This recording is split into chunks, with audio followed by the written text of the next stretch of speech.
Shalom, shalom. First and foremost, I want to give all the praises, glory, and honor to Yahweh, Bahasham, Yahweh Shai, Bahasham, Rachak Wadash. Double honors to the apostles and elders of Great Millstone. Salutations, much love and respect to you, Akim, out there pushing this word out in truth and sincerity. And this lesson is going to be entitled, People Are Getting Aggravated Because of Food Insecurity. People are becoming aggravated because of food insecurity. Okay. The food banks are hitting record numbers. And this was one of the businesses I was thinking of starting. A couple few years back, I was thinking of opening a food bank because I knew that these times would come through the spirit, but it never happened. The Lord has his plans for us. But ultimately, yeah, so these food banks are getting record numbers. Okay. And people are waiting in these long lines for hours and hours, and the people at the end of the line most of the time don't even get anything. They have to come back the next day. Okay, so this is what's going on. All right, so let me play this real quick. And matter of fact, before I play that, let's get Revelations, the 6th chapter and the 5th verse, because this is all prophecy first and foremost. It was written in the Holy Bible. This is Revelation 6 and 5. It says, "And when he had opened the third seal, I heard the third beast say, 'Come and see.' And I beheld, and lo, a black horse, and he that sat on him had a pair of balances in his hand.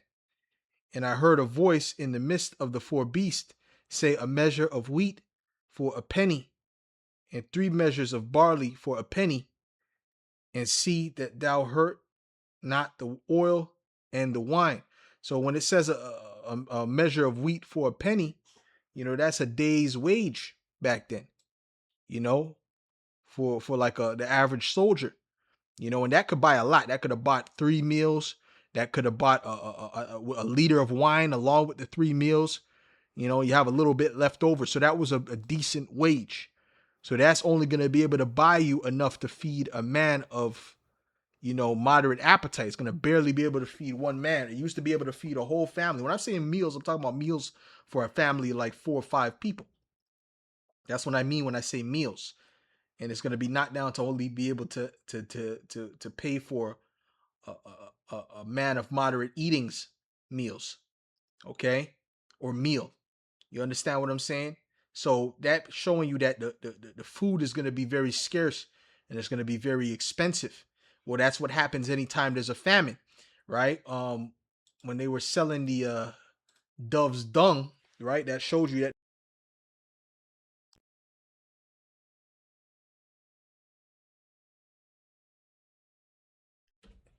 Who would eat dove's dung? That's not edible. Uh, that's what it said. Dove's dung. Yeah. Okay, is that in the? Nah, that's when the Assyrians took over. That's when the Assyrians took over the northern kingdom. So that should be okay. Let's do a.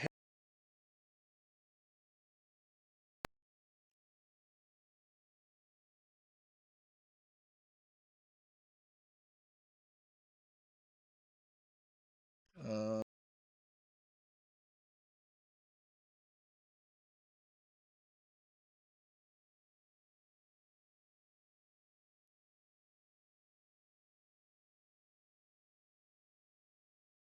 Spelt it wrong. 4 score pieces of silver.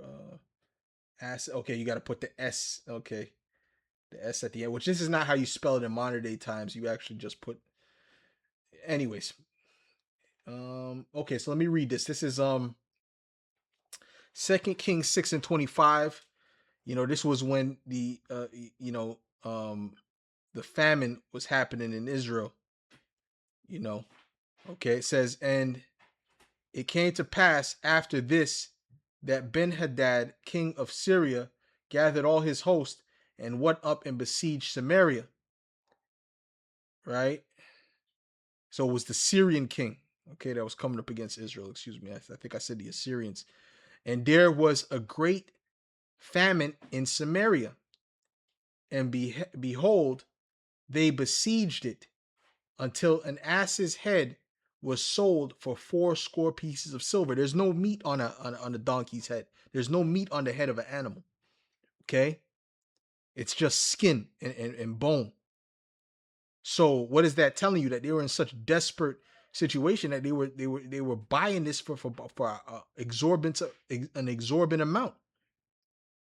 In the fourth part of a cab of dove's dung for 5 pieces of silver. So they were selling dove's dung, right? Doodoo, bird doodoo, for 5 pieces of silver. That's expensive, man. Okay? That's expensive. They sold Yahweh Shai out for 30 pieces of silver. So that's expensive. All right? But why? Because there was a famine. So when a famine comes, what happens is the price of food increases by a lot because it's so scarce. And it becomes more important than silver and gold. It becomes more important than your damn Bugatti. All right? So let's go ahead and play these videos, man. Critical situation here with food banks. We're now getting reports that these food banks, state by state, are facing a tsunami of hungry people, long lines, and this isn't going to go away when the government opens back up. This is an underlying issue here where jobs have been wiped out, the farm has been taken, everyone is in massive debt, student debt, credit card debt, behind on everything. So everyone's losing everything. They can't even afford food. This is critical. Now, if you're living okay out there, I wouldn't just turn a cheek to this, because this tsunami of people is going to catch up to an area near you here at some point, because these situations are growing larger and larger every day. In Southwest Texas, for example, one network of food banks is now serving nearly 170,000 people per week. 170,000 people. One little network in Texas. So you can keep sleeping on this. It's going to rear its head somewhere near you if people don't pay attention. Often the people at the end of these food bank lines end up with nothing.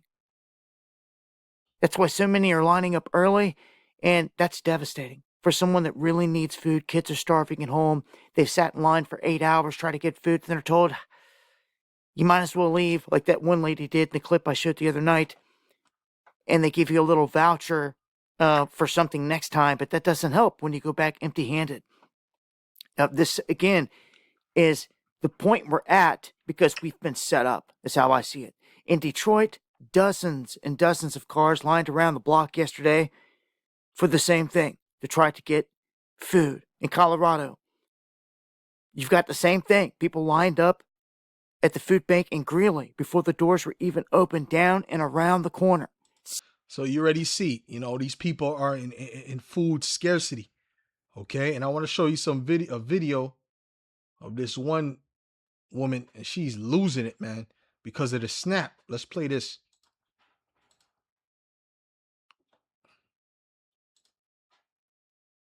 We are officially on day 35 of this government shutdown. It is 6:47 on a Tuesday morning. I woke up because... Oh, no, not the SNAP. The government. She was working for the government.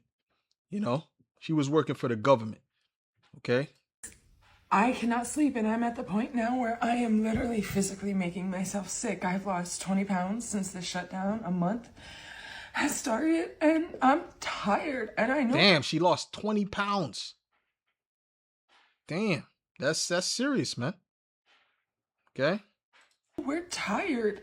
I keep looking at the news and I see nothing about us furloughed federal employees. I see nothing. I see no uproar. I see no help. No signs of help coming. We are fully employed people who are not getting a paycheck. Some of us are going in. Some of us are having to go in and work with an IOU, but these bills aren't IOU. The food's not IOU. The kids' stomachs are IOU. Nothing is IOU. And there's no end in sight with talk that it's going to go through the holidays. How are we supposed to survive? We don't get benefits. We don't get help. Everybody says, your back pay, your back pay. When? If we get back pay, when? That doesn't help us now. Use your savings. You don't think that's what people are doing, y'all, but that only lasts so long. In this economy, that only lasts so long. Why are we the villains in this story? Where's the uproar about what's happening to us, y'all? Where's the uproar? This is why I won't sit here and be quiet. We're on day 35. We're about to officially pass the longest shutdown in history with no end in sight. So I'm not going to be quiet. I'm not talking about it because nobody else is talking about it enough. So yeah, so these people are through, man. These people are through, and Trump, he got his foot on their neck, and he's pressing down as much as he can. Even with this this judge just issued a order for him to release the full SNAP benefits, and he's appealing it. He's trying to fight against that order. Okay, so this is that cruel law we told you about in Isaiah the 19th chapter, man. We don't.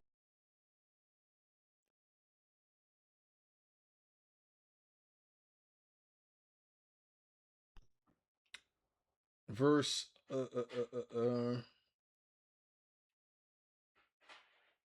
verse 3, it says, and the spirit of Egypt shall fail in the midst thereof. And you see their spirits are failing. And I will destroy the counsel thereof, and they shall seek to the idols and to the charmers and to them that have familiar spirits and to the wizards. These people are getting ready to turn to witchcraft, man. The Christian church ain't helping them understand what's going on, right? Or giving them true solutions. And the Egyptians will I give over into the hand of a cruel Lord, and a fierce king shall rule over them, saith the Lord, Yahweh of hosts. This is Trump. This is Trump, man. This is him. Okay? He's coming in that fierce, cruel spirit. Okay? He's coming in that fierce, cruel spirit. And that's what I'm saying. The judge ordered him to release the funds, and he's saying, listen, we're going to appeal that shit. He's mad. Okay? He's mad. He doesn't want to release it. So that's showing you what? He wants to bring the pain. That's showing you he wants to bring the pain.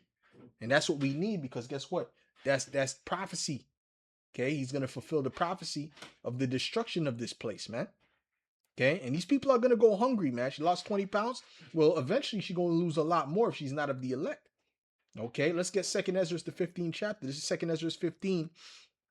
And in verse 12, it says, Egypt shall mourn, and the foundation of it shall be smitten with the plague and punishment that the Most High shall bring upon it. They that till the ground shall mourn, for their seed shall fail through the blasting and hail, and with a fearful constellation. Woe to the world and them that dwell therein! For the sword and their destruction draweth nigh, and one people shall stand up and fight against another, and swords in their hands. It's going to get to that point where people are just going to come up, turn against each other. Okay? For there shall be sedition among men, and invading one another. They shall not regard their kings nor princes, and the course of their actions shall stand in their power. Okay? That's what's coming. The course of their actions is going to stand in their power, man. Okay? And they're just going to do what they got to do, putting people to death, taking what they have. A man shall desire to go into a city and shall not be able, for because of their pride, the city shall be troubled, the houses shall be destroyed, and men shall be afraid. A man shall have no pity upon his neighbor, but shall destroy their houses with the sword, and spoil their goods because of the lack of bread, and for great tribulation. See, when that lack of bread comes, hey, things are going to get real. Things are going to get real in the field. Best believe it. Okay, let's play this. Oh, actually, is this the one that I want? Who the hell is Oh yeah, this is some other hell that's coming, supposedly. They're saying we don't get rental assistance for November now. They're saying this, and most people that have rental assistance have kids or disabilities. This is really bad. They're saying we don't get. They're saying this,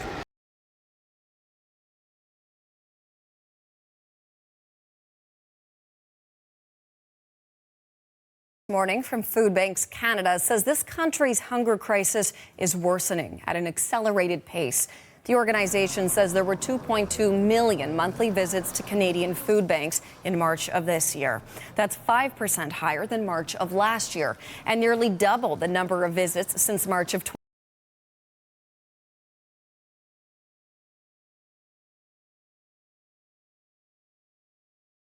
2019. Megan Fitzpatrick combed through the report and brings us the key findings. Yeah, and this is an annual report that comes out every year, and it aims to capture a snapshot of monthly visits to food banks within the Food Banks Canada network. And so they do this every March. And for this year, that key number is that there were more than 2 million visits to food banks in their network in that month alone. And Hillary, this is another record high. It's beating the record that was set last year that was reported by Food Banks Canada. It's about a 5.2% increase from last year, but a 99% increase from just a couple years ago in 2019. So we see again in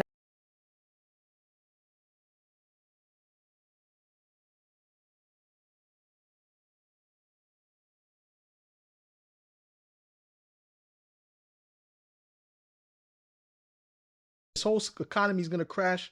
They're coming with a new system. Okay, you people are about to have to go through some major hell. Okay, and then they're going to offer you a micro C hit, man, to make your troubles go away.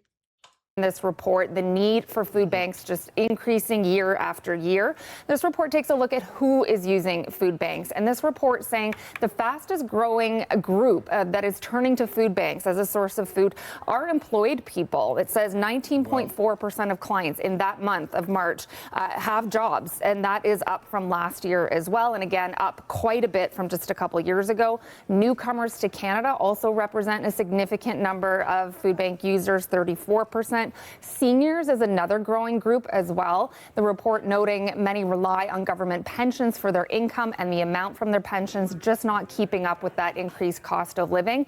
And the cost of housing and the cost of food are the two top reasons that these food bank clients cite as the need to go to food banks.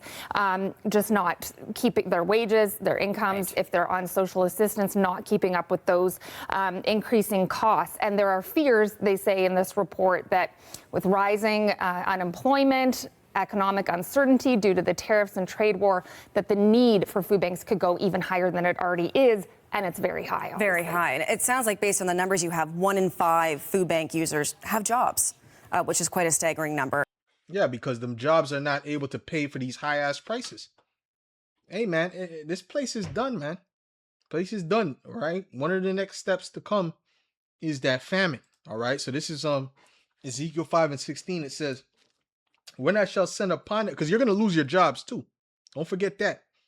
When I shall send upon them the evil arrows of famine, which shall be for their destruction, right? This is for your destruction. And which I will send to destroy you, and will increase the famine upon you, and will break your staff of bread. Yeah, and Trump, there's a spirit on Trump. Okay, like I said, the judge ordered him to release the SNAP benefits, and he's fighting against that, right? He's not supposed to go against what a judge's order. He's supposed to release it today, and there's many people who didn't get it. There's people who still report they didn't get it, supposedly, and other people are proving. They actually showed the proof that they're only getting a partial amount. Like they said, they're only going to release a partial amount. Some people were getting $1,000 or $600, and then now they're only getting $40. Yeah, they're like, I only got $40, I only got $16, I only got $100. I used to get $500. Most people I think are getting half of what they got. So yeah, man, it's about to get bad for y'all, man. It's about to get real bad for y'all, man. Okay. So, anyways, with that, little one, this is edifying to the elect, and I'll say shalom.